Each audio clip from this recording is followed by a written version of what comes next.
Hey guys, welcome back to my YouTube channel. और आज की इस वीडियो में हम करने वाले हैं सीडीपी के टॉप 30 क्वेश्चन जो कि जनवरी 2021 के पेपर में आपको देखने को मिले थे। तो हमारी इस वीडियो को लाइक करके आगे शेयर करना है आपको, और चैनल को कर लेना है सब्सक्राइब, ताकि सीटेट के रिगार्डिंग जो भी अपडेट हो वो हम आप तक पहुँचाते रहें और बहुत सा अच्छा कंटेंट आपको प्रोवाइड करवाते रहें। तो बिना किसी देरी के करते हैं आज का ये वीडियो शुरू। और ये पेपर आपको दिख रहा है स्क्रीन पर, ठीक है। और क्वेश्चन नंबर 1 है यहाँ पर सीडीपी का, समझते हुए चलिएगा। एक खेल क्रिया के दौरान चोट लगने पर रोहन रोने लगा। यह देखकर उसके पिता ने कहा, लड़कियों की तरह व्यवहार ना करो, लड़के रोते नहीं हैं। आपने अपने आसपास भी काफ़ी लोगों को ये कहते हुए सुना होगा, ठीक है। तो जो पिता का कथन है, जो पिता ने कहा है, वो इसमें से क्या है? लैंगिक रूढ़िवादिताओं को दर्शाता है, लैंगिक रूढ़िवादिताओं को चुनौती देता है, लैंगिक भेदभाव को कम करता है, लैंगिक समानता को बढ़ावा देता है। तो देखिए, इसका सही उत्तर आपको कमेंट करके बताना है, ठीक है। और मैं भी बता देती हूँ, इसका सही उत्तर होगा पहला, लैंगिक रूढ़िवादिताओं को दर्शाता है, ठीक है। अगर आप इंग्लिश वाले हैं तो इंग्लिश वाला पार्ट जो है आप यहाँ से देख सकते हैं। क्वेश्चन नंबर 2 की तरफ चलेंगे। बहुत ही इंपॉर्टेंट क्वेश्चन है और ये रिपीट भी हो जाते हैं, ये आपको पता होना चाहिए। क्वेश्चन नंबर 2 है, एक प्रगतिशील कक्षा में अध्यापक को अटल पाठ्यक्रम का पालन करना चाहिए, विद्यार्थियों में प्रतिस्पर्धा पर बल देना चाहिए, ज्ञान की संरचना के लिए प्रचुर मौके प्रदान करने चाहिए, विद्यार्थियों को उनके एकेडमिक अंकों के आधार पर नामांकित करना चाहिए। तो आपको यहाँ पर बताना है कि एक प्रगतिशील कक्षा के संबंध में इनमें से कौन सा कथन सही है। तो क्वेश्चन नंबर 2 का सही उत्तर होगा तीसरा, ज्ञान की संरचना के लिए प्रचुर मौके प्रदान करने चाहिए, ठीक है। तभी तो बच्चा आगे बढ़ेगा। अगर आप मान लीजिए करिकुलम को या फिर पाठ्यक्रम को फॉलो करते जा रहे हैं लेकिन कोई भी इम्प्रूवमेंट आपको देखने को नहीं मिल रही है, तो उसका कोई भी बेनिफिट नहीं है, ठीक है। प्रतिस्पर्धा यानी कंपटीशन पर आप बल दे रहे हैं लेकिन बच्चों को मौका नहीं दे रहे, तो इसलिए थर्ड वाला यहाँ पर आपको बिल्कुल सही से लगा देना है, ठीक है। थर्ड वाला इसमें सही है। अब बढ़ते हैं नेक्स्ट क्वेश्चन की तरफ। क्वेश्चन नंबर 3, इंग्लिश वाला पार्ट आप यहाँ से देख सकते हैं, ठीक है। थर्ड क्वेश्चन है यहाँ पर, एक गतिविधि के दौरान छात्रों को संघर्ष करता देख एक अध्यापिका बच्चों को संकेत और इशारे जैसे क्या, क्यों, कैसे प्रदान करने का फैसला लेती हैं, ठीक है। एक्टिविटी हो रही है जिसमें कि छात्र जो हैं संघर्ष कर रहे हैं लगातार, और अध्यापिका उनको संकेत दे रही हैं, कैसे, क्यों, क्या, इस तरीके से। लेव वाइगोत्स्की के सिद्धांत के अनुसार अध्यापिका की यह योजना है। क्या योजना है आपको बताना है। ऑप्शन में रीड कर रही हूँ।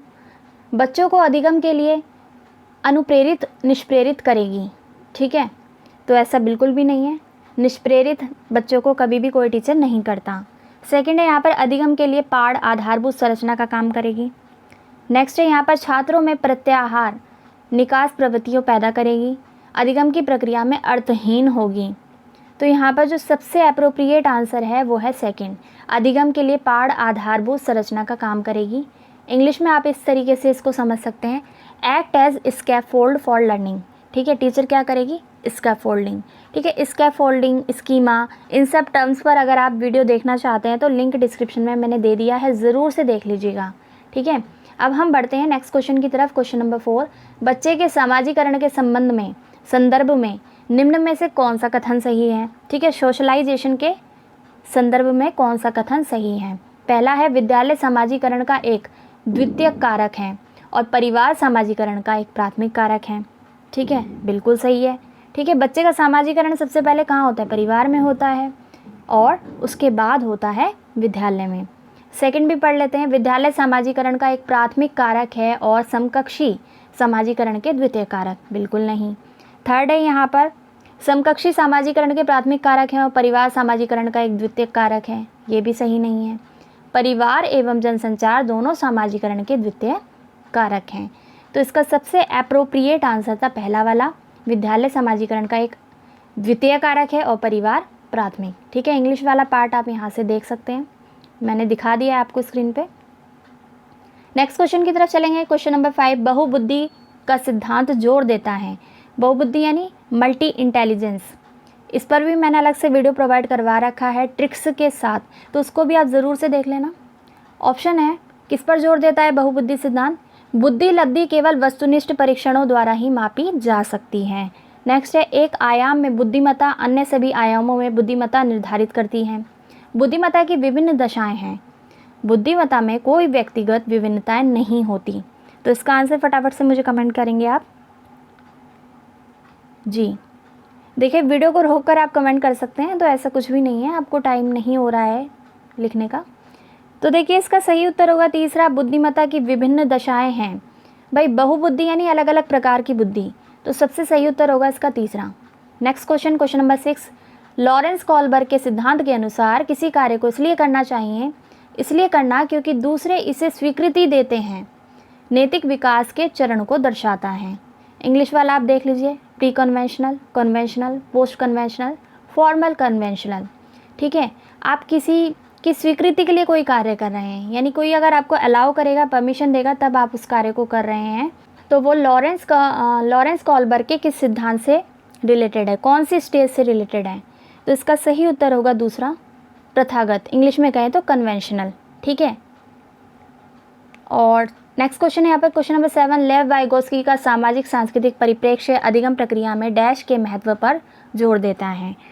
अब इसमें देखिए लेव वाइगोस्की की बात हो रही है, तो यहाँ पर लेव वाइगोस्की हर चीज़ में सामाजिकरण को महत्वपूर्ण मानते हैं, समाज को महत्वपूर्ण मानते हैं, ये आपको पता होना चाहिए।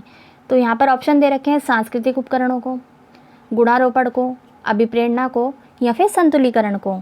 तो 7वें का आंसर होगा सही, सांस्कृतिक उपकरणों को। ठीक है, सांस्कृतिक उपकरण जो हैं वो कहाँ पर अवेलेबल होते हैं? हमारे समाज में, हमारे आसपास के माहौल में, इसलिए ये वाला इसका सही होगा। इंग्लिश वाला आप यहाँ से देख सकते हैं। ठीक है, इंग्लिश में कहें तो कल्चरल टूल्स। क्वेश्चन नंबर 8 पर चलेंगे फटाफट। जीन पियाजे अपने संज्ञानात्मक विकास के सिद्धांत में संज्ञानात्मक संरचनाओं को डैश के रूप में वर्णित करते हैं। जीन पियाजे की बात हो रही है, उनके संज्ञानात्मक विकास के सिद्धांत की बात हो रही है। इस पर भी आपको वीडियो मिल जाएगा। ठीक है, और ऑप्शन यहाँ पर आपको दे रखे हैं मनोवैज्ञानिक उपकरणों, उद्दीपक अनुप्रिया संबंध, विकास का समीपस्थ क्षेत्र, और स्कीमा मनोबन। तो सबसे सही उत्तर होगा इसमें फोर्थ वाला, स्कीमा और मनोबन। ठीक है, एक ही चीज़ है, इस पर भी आपको वीडियो मिल जाएगी। तो मैंने काफ़ी सारा कंटेंट आपके लिए बना रखा है, इसलिए मैं कहती हूँ चैनल को अभी की अभी सब्सक्राइब कर लीजिए। इंग्लिश वाला आप यहाँ से देख सकते हैं। नेक्स्ट क्वेश्चन है यहाँ पर क्वेश्चन नंबर 9, जीन पियाजे के संज्ञानात्मक विकास के सिद्धांत में पूर्व संक्रियात्मक अवस्था में विकास का मुख्य गुण क्या होता है? पूर्व संक्रियात्मक से मतलब है यहाँ पर प्री ऑपरेशनल स्टेज से। ठीक है, इंग्लिश वाले भी समझते हुए चलेंगे। तो ऑप्शन है यहाँ पर अमूर्त सोच का विकास होता है, इसमें विचार सोच में केंद्रीकरण होता है, परिकल्पित निगमात्मक सोच होती है, संरक्षण और पदार्थों को क्रमबद्ध करने की क्षमता होती है। तो देखिए जीन पियाजे की इस अवस्था के अनुसार बच्चे में विचार और सोच में केंद्रीकरण आता है। इंग्लिश वाला पार्ट आप यहाँ से देख सकते हैं। बढ़ते हैं नेक्स्ट क्वेश्चन की तरफ। क्वेश्चन नंबर 10, विकास के संदर्भ में निम्न में से कौन सा कथन सही है? डेवलपमेंट की बात हो रही है, डेवलपमेंट से रिलेटेड कौन सा कथन इसमें सही है वो आपको बताना है। विकास की दर सभी संस्कृतियों में सभी के लिए समान होती है। नेक्स्ट है विकास केवल विद्यालय में होने वाले अधिगम से ही होता है, बिल्कुल गलत, विकास कहीं भी हो सकता है। विकास केवल बाल्यावस्था के दौरान ही होता है, विकास बहुआयामी होता है। ठीक है, तो इसका सही उत्तर हो जाएगा विकास बहुआयामी होता है, सबसे अप्रोप्रिएट और सबसे सही आंसर है। इंग्लिश वाला देख लीजिए आप, development is multi dimensional. Next question, question number 11, जन्म से किशोरावस्था तक बच्चों में विकास किस क्रम में होता है? सांवेदिक, मूर्त, अमूर्त, अमूर्त, सांवेदिक, मूर्त, मूर्त, अमूर्त, सांवेदिक, अमूर्त, मूर्त, सांवेदिक। कमेंट करके बताइए मुझे वीडियो को रोककर। ठीक है, और अब मैं बता देती हूँ आपको, इसका सही उत्तर होगा पहला वाला, सांवेदिक, मूर्त, अमूर्त। ठीक है, सबसे पहले बच्चा अपने संवेगों के थ्रू सीखता है। ठीक है, उसके बाद उसमें मूर्त थॉट्स आने शुरू हो जाते हैं, मतलब वो किसी चीज़ को देखेगा और उसके बारे में अपने विचार डेवलप करने लगेगा। और अमूर्त क्या होता है? बिना देखे तार्किक रूप से जब सोचना शुरू कर देता है बालक, उसे कहा जाता है अमूर्त। तो जो विकास का सही क्रम है वो है पहला, सांवेदिक, मूर्त, अमूर्त। इंग्लिश में कहें तो सेंसरी, कंक्रीट, अब्स्ट्रैक्ट। ठीक है, जो एब्स्ट्रैक्ट है वो सबसे बाद में आएगा। क्वेश्चन नंबर 12 है, एक प्रगतिशील कक्षा में व्यक्तिगत भिन्नताओं को किस प्रकार देखा जाना चाहिए? यानी कि इंडिविजुअल डिफरेंसेस को। आपको पता है हर बच्चा अपने आप में अलग है, और बात हो रही है अगर प्रगतिशील कक्षा की या फिर शिक्षा की या फिर प्रोग्रेसिव एजुकेशन की, इंग्लिश में कहें तो उसमें आप किसी बच्चे की इंडिविजुअल डिफरेंसेस को किस तरीके से देखेंगे? अधिगम की प्रक्रिया में बाधा है? बिल्कुल नहीं। अध्यापक के पक्ष पर असफलता योग्यता आधारित समूह बनाने का मापदंड है। अध्यापन अधिगम प्रक्रिया की योजना के लिए महत्वपूर्ण है। तो देखिए 12वें का सबसे सही उत्तर होगा चौथा, अध्यापन अधिगम प्रक्रिया की परियोजना के लिए महत्वपूर्ण है। ठीक है, इंग्लिश में कहे तो important for planning of teaching learning process. जब तक टीचर को ये नहीं पता होगा कि कौन सा बच्चा किस तरीके से अलग है, वो इसके अकॉर्डिंग अपने उद्देश्य निर्धारित नहीं कर सकता। ठीक है, तो ये किसी भी तरीके से बाधा नहीं है, बल्कि टीचिंग लर्निंग प्रोसेस को और बेहतर बनाने में सहायक हैं, जिससे कि बच्चों को बाल केंद्रित शिक्षा प्रोवाइड करवाई जा सके। क्वेश्चन नंबर 13 है यहाँ पर, एक समावेशी कक्षा में यानी कि इंक्लूसिव क्लास में, इंक्लूसिव एजुकेशन में डैश पर जोर देना चाहिए। किस पर जोर होना चाहिए? प्रदर्शन अभिमुखी लक्ष्यों पर, अविभेदी समरूपी निर्देशों पर, सामाजिक पहचान के आधार पर छात्रों के अलगाव, हर बच्चे के सामर्थ्य को अधिकतम करने के लिए अवसर प्रदान करने। तो इसका सही उत्तर हो जाएगा हर बच्चे के सामर्थ्य को अधिकतम करने के लिए अवसर प्रदान करने। ठीक है, यानी कि यहाँ पर क्या होता है, इंक्लूसिव एजुकेशन में, समावेशी कक्षा में हर बच्चे को ज़्यादा से ज़्यादा मौका दिया जाता है, किसी में भी डिफरेंस नहीं किया जाता, उन्हें एक प्लेटफॉर्म पर लाकर चीज़ों को सिखाया जाता है बिना किसी भेदभाव के। तो इसलिए इसका सही उत्तर हो जाएगा चौथा। इंग्लिश वाला आप यहाँ से देख सकते हैं। क्वेश्चन नंबर 14 की तरफ चलेंगे। दिव्यांगजन अधिकार अधिनियम के अनुसार निम्न में से किस शब्दावली का प्रयोग उपयुक्त है? मंदित छात्र, विकलांग छात्र, छात्र जिसे शारीरिक दिव्यांगता है, छात्र जिसका अशक्त शरीर है। ठीक है, तो इसका सही उत्तर क्या होगा बताएं आप, और मैं भी बता देती हूँ। 14 का सही उत्तर होगा तीसरा, छात्र जिसे शारीरिक दिव्यांगता है। ठीक है, किसी को भी विकलांग नहीं कह सकते हम। किसके तहत? दिव्यांगजन अधिकार अधिनियम 2016 के तहत सबसे उपयुक्त जो शब्दावली है वो है छात्र जिसे शारीरिक दिव्यांगता है। इंग्लिश में कहे तो student with physical disability. Question number 15 है यहाँ पर, अधिगम कठिनाइयों से जूझते छात्रों की ज़रूरतों को संबोधित करने के लिए एक अध्यापक को क्या नहीं करना चाहिए? नहीं वाला पूछ रहे हैं, जो नहीं करना चाहिए वो आप बताएंगे। ऑप्शन है, दृश्य श्रव्य सामग्री को इस्तेमाल नहीं करना चाहिए, बिल्कुल करना चाहिए। सेकंड है, संरचनात्मक शिक्षा शास्त्रीय उपागमों का इस्तेमाल करें टीचर। व्यक्तिगत शैक्षिक योजना बनाना, शिक्षा शास्त्र और आकलन की जटिल संरचनाओं का प्रयोग। तो जो टीचर को नहीं करना चाहिए वो क्या है? 15 का फोर्थ, शिक्षा शास्त्र और आकलन की जटिल संरचनाओं का प्रयोग। इंग्लिश में कहे तो practice rigid structure for pedagogy and assessment. Education जो सिस्टम होता है, देखिए इसको बहुत ही सरल बनाने की आवश्यकता है। पढ़ाई के जो उद्देश्य हैं, लर्निंग के उद्देश्य हैं, उनको बहुत ही सरल बनाने की आवश्यकता है, बजाय कि इन्हें जटिल करने के। ठीक है, इंग्लिश वाला पार्ट आप यहाँ से रीड कर लेंगे। नेक्स्ट क्वेश्चन की तरफ चलते हैं। क्वेश्चन नंबर 16, सृजनात्मकता की पहचान का प्रमुख लक्षण क्या है? बताएं। सृजनात्मकता का मतलब है क्रिएटिविटी, तो प्रमुख लक्षण क्या होगा इसका? कम परिज्ञानता, बोधगम्यता? बिल्कुल नहीं भाई, जिसमें ज़्यादा ज्ञान होगा वही तो क्रिएटिव होगा। सेकेंड है इसमें अपसारी चिंतन, अति सक्रियता, असतर्कता। तो देखिए 16वें का सही उत्तर होगा अपसारी चिंतन।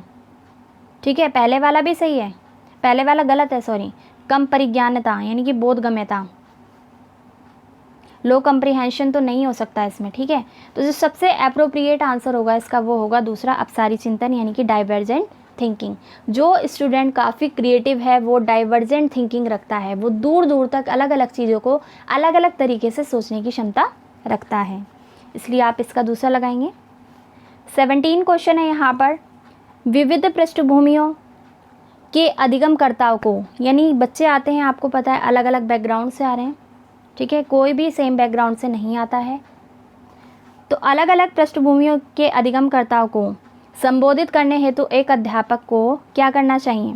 विविधता संबंधी मुद्दों पर बातचीत टालनी चाहिए। भाई टालना तो नहीं चाहिए। ठीक है, सेकंड है इसमें विविध विन्यासों से उदाहरण लेने चाहिए। सभी के लिए मानकीकृत आकलनों का इस्तेमाल करना चाहिए। ऐसे कथनों का इस्तेमाल करना चाहिए जो नकारात्मक रूढ़िबद्ध धारणाओं को मजबूत करें। तो 17 का सही उत्तर लग रहा है और होगा भी, विविध विन्यासों से उदाहरण लेने चाहिए। ठीक है, एक बच्चा है जो अलग अलग बैकग्राउंड से आ रहा है, तो आप चीज़ों को कैसे सिखाएंगे? आप जो उनकी अच्छी चीज़ें हैं वो सभी के सामने रख सकते हैं, लाइव एग्जाम्पल दे सकते हैं। तो ये तो बहुत ही अच्छी बात है। तो इसका सही उत्तर हो जाएगा सेकेंड। इंग्लिश वाला आप देख लीजिए, draw examples for diverse settings. ठीक है। क्वेश्चन नंबर 18 है यहाँ पर, समस्या समाधान क्षमताओं को किस प्रकार सुसाध्य किया जा सकता है। समस्या समाधान क्या हो गया, प्रॉब्लम सॉल्विंग एबिलिटी। तो इसमें किस तरीके से आप बच्चों को सुविधा प्रदान कर सकते हैं बताइए। लगातार अभ्यास और क्रियान्वयन पर जोर देकर, समस्याओं के हल हेतु अटल प्रक्रिया के इस्तेमाल को बढ़ावा देकर, समरूपों के इस्तेमाल को बढ़ावा देकर, समरूपों से मतलब है एनालॉजीज़ों, समानताएं। ठीक है। विद्यार्थियों में डर की भावना पैदा करके, आपको समस्या समाधान जो प्रक्रिया है उसको सरल बनाना है। तो इसमें सबसे सही कौन सा होगा, तीसरा, समरूपों के इस्तेमाल को बढ़ावा देकर। मान लीजिए किसी बच्चे ने किसी समस्या को हल किया, किसी साइंस का कोई एक्सपेरिमेंट उसने किया, ठीक है, तो यहाँ पर प्रॉब्लम सॉल्विंग हो गया। अब अगली बार जब आप उसको एक कंडीशन देंगे तो वो उस वाली जो उसने पहले सॉल्व की है प्रॉब्लम, उससे मिलती जुलती होनी चाहिए। इससे क्या होगा, प्रॉब्लम को सॉल्व करने में बच्चे को काफ़ी आसानी हो जाएगी। तो इसलिए इसका सही उत्तर हो जाएगा थर्ड। इंग्लिश वाला आप देख लेंगे यहाँ से। क्वेश्चन नंबर 19 की तरफ बढ़ेंगे। अधिगम की अभिप्रेरणा को किस प्रकार कायम रखा जा सकता है।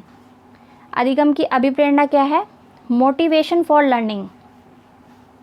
बच्चे को दंड देकर, बिल्कुल नहीं, एक अच्छा टीचर कभी दंड नहीं देता और अलाउ भी नहीं है। इसके बाद यहाँ पर प्रवीणता अभिमुखी लक्ष्यों पर जोर देकर, बच्चों को बहुत आसान क्रियाकलाप देकर, यंत्रवत याद करने पर जोर देकर। तो इसका सही उत्तर हो जाएगा दूसरा, प्रवीणता अभिमुखी लक्ष्यों पर जोर देकर। इंग्लिश में कहें तो फोकसिंग ऑन मैस्ट्री ओरिएंटेड गोल्स। ठीक है, देख लेना आप इंग्लिश वाला पार्ट भी। अब चलते हैं नेक्स्ट क्वेश्चन की तरफ। क्वेश्चन नंबर 20, शर्मिंदगी का संज्ञान से कोई संबंध नहीं है। शर्मिंदगी के बारे में आपको बताना है। शर्मिंदगी का संज्ञान पर नकारात्मक प्रभाव पड़ सकता है। बच्चों को अधिगम हेतु अभिप्रेरित करने के लिए बहुत प्रभावशाली है। शर्मिंदगी के भाव को अध्यापन अधिगम प्रक्रिया में बारंबार पैदा करना चाहिए। ठीक है, तो शर्मिंदगी के संबंध में कौन सा सही है, दूसरा, शर्मिंदगी का संज्ञान पर नकारात्मक प्रभाव पड़ सकता है। ठीक है, दूसरा लगा लेंगे और इंग्लिश वाला आप यहाँ से देख लेंगे। क्वेश्चन नंबर 21 है यहाँ पर, निम्न में से अध्यापन अधिगम का सबसे प्रभावशाली माध्यम कौन सा है। विषय वस्तु को यंत्रवत याद करना, संकल्पनाओं के बीच संबंध खोजना, बिना विश्लेषण के अवलोकन करना, अनुकरण, नकल और दोहराना। तो आपको बताना है अध्यापन अधिगम का सबसे प्रभावशाली माध्यम कौन सा है। वीडियो को रोकिए और कमेंट करके मुझे बताएंगे। तो क्वेश्चन नंबर 21 का सही आंसर होगा दूसरा, संकल्पनाओं के बीच संबंध खोजना। इंग्लिश में कहें तो exploration of relationship between concepts. Question number 22, English वाला आप देख लेना इसका। ठीक है, 21वें का आते हैं 22 पर। एक अध्यापिका को दिए गए किसी कार्यकलाप में छात्रों की विभिन्न त्रुटियों का विश्लेषण करना चाहिए। क्यों करना चाहिए भाई। इसके आधार पर वह दंड की मात्रा निर्धारित कर सकती है। बिल्कुल नहीं, दंड तो बच्चों को नहीं देना है। त्रुटियों की समझ अध्यापन अधिगम प्रक्रिया के लिए अर्थपूर्ण है। ये कहीं कहीं सही लग रहा है, लेकिन फिर भी बाकी के ऑप्शन पढ़ लेते हैं। इसके आधार पर वह ज़्यादा त्रुटियां करने वाले छात्रों को दूसरों से अलग कर सकती है। ऐसा बिल्कुल नहीं करना है आपको, बच्चों को साथ में इन्वॉल्व करके पढ़ाना है। अधिगम केवल त्रुटियों के शोधन पर निर्भर है। तो 22 का सबसे सही और एप्रोप्रिएट आंसर है सेकंड, त्रुटियों की समझ अध्यापन अधिगम प्रक्रिया के लिए महत्वपूर्ण है। ठीक है, इंग्लिश वाला आप देख लीजिएगा। यहाँ से चलते हैं नेक्स्ट क्वेश्चन की तरफ। क्वेश्चन नंबर 23, बच्चों को सीखने में कठिनाई होती है जब सूचना अलग अलग टुकड़ों में प्रस्तुत की जाए, वो आंतरिक रूप से अभिप्रेरित हों, अधिगम सामाजिक संदर्भ में हो, अधिगम यानी लर्निंग, विषय वस्तु को बहुरूपों में प्रस्तुत किया गया हो।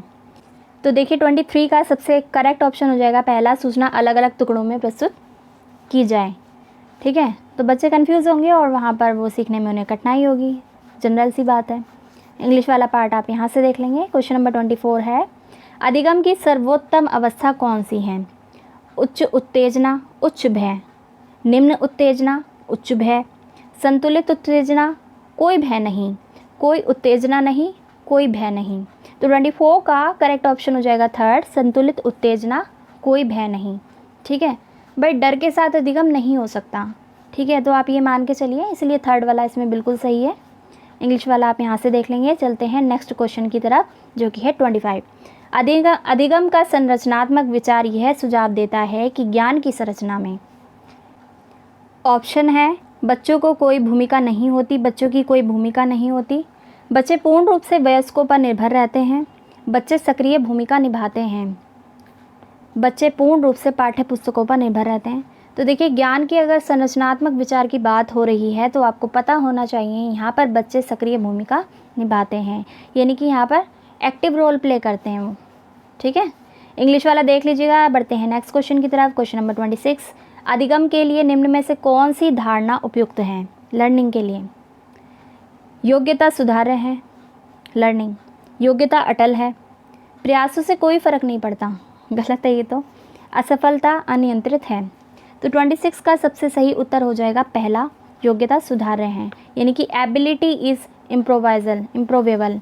ठीक है, इसको आप इंग्लिश वाले को भी देख लेना, अच्छे से आपको समझ आएगा। नेक्स्ट क्वेश्चन है 27। निम्न में से कौन सी परिपाटी विद्यार्थियों में संकल्पनात्मक समझ में बढ़ोतरी करने में सहायक है? प्रतिस्पर्धा आधारित प्रतिस्पर्धाएं, यानी कि कंपटीशन एक तरीके से।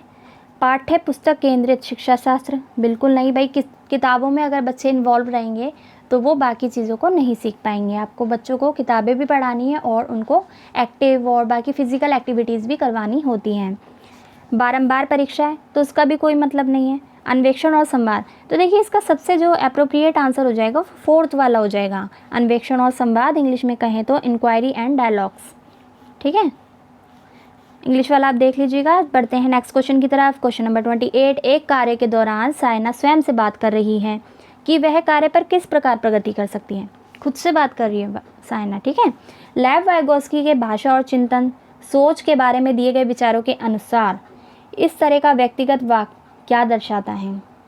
संज्ञानात्मक अपरिपक्वता, स्वनियमन, आत्मकेंद्रितता, मनोवैज्ञानिक बेकार। तो देखिए 28 का सही उत्तर होगा स्वनियमन, यानी कि वो अपने आप सेल्फ रेगुलेशन कर रही है, वो इस तरीके से खुद से बात करके। ठीक है, इंग्लिश वाला आप देख लीजिएगा। यहाँ से अब हम चलते हैं 29 क्वेश्चन की तरफ। मूल्यांकन पद्धतियों का लक्ष्य होना चाहिए, यानी कि जो इवेल्युएशन की प्रैक्टिसेस होती हैं उसका उद्देश्य क्या होना चाहिए, उसका लक्ष्य क्या होना चाहिए बेसिकली। ऑप्शन है विद्यार्थियों को नामांकित करना, योग्यता आधारित समूहों में विद्यार्थियों को विभाजित करना, विद्यार्थियों की ज़रूरतों एवं आवश्यकताओं की पहचान करना, पुरस्कार वितरण हेतु उच्च अंक प्राप्त करने वाले विद्यार्थियों की पहचान करना। तो देखिए जो इवैल्यूएशन स्ट्रैटेजीज होती हैं उसका सही उद्देश्य क्या होता है? तीसरा, विद्यार्थियों की ज़रूरतों एवं आवश्यकताओं की पहचान करना। जब पहचान कर लेंगे तो आप उस पर काम करना शुरू कर देंगे। अब चलते हैं नेक्स्ट क्वेश्चन पर, और आज की इस वीडियो का इस क्वेश्चन पेपर के लास्ट क्वेश्चन पर, CDP के लास्ट क्वेश्चन पे। ठीक है, बच्चों के विकास की व्यक्तिगत भिन्नताओं को किस प्रकार प्रतिरोपित किया जा सकता है? इंग्लिश वाला रीड करेंगे। Individual differences is in development of children can be attributed, किस तरीके से उसे प्रतिरोपित आप कर सकते हैं, यानी आगे बढ़ा सकते हैं। ऑप्शन है केवल आनुवांशिकता पर, केवल पर्यावरण पर, ना आनुवांशिकता पर ना पर्यावरण पर, आनुवांशिकता एवं पर्यावरण की पारस्परिकता पर। तो देखिए 30 का सही ऑप्शन हो जाएगा चौथा, आनुवांशिकता एवं पर्यावरण की पारस्परिकता पर। ठीक है, interplay of heredity and environment. तो यहाँ पर हमने CDP के 30 क्वेश्चंस को डिस्कस किया है, और काफ़ी लोग कहेंगे कि मैम आंसर मत बताइए, कुछ कहेंगे आंसर बताइए। तो यहाँ पर आपको करना ये है, जब आप वीडियो को देख रहे होंगे तो वीडियो को रोक कर कमेंट करना शुरू करिएगा, कमेंट करने की कोशिश कीजिएगा, और आप देखेंगे कि आपका आंसर सही है या फिर नहीं। ठीक है, और आज का ये वाला वीडियो आपको अगर पसंद आया तो वीडियो को लाइक करके हमें कमेंट करके ज़रूर बताइएगा, ताकि आगे के जो बाकी के सभी क्वेश्चंस हैं वो भी हम आपके साथ डिस्कस कर सकें, और जैसे ही CTET का कोई अपडेट आएगा तो हम आप तक इन्फॉर्मेशन पहुंचाएंगे। अगर आपको आज का ये वीडियो पसंद आया तो वीडियो को लाइक कर देना, शेयर कर देना, चैनल को सब्सक्राइब कर लेना। हम मिलेंगे आपसे अगली बार नेक्स्ट वीडियो में, तब तक के लिए आप सभी का धन्यवाद। Thank you so much for watching.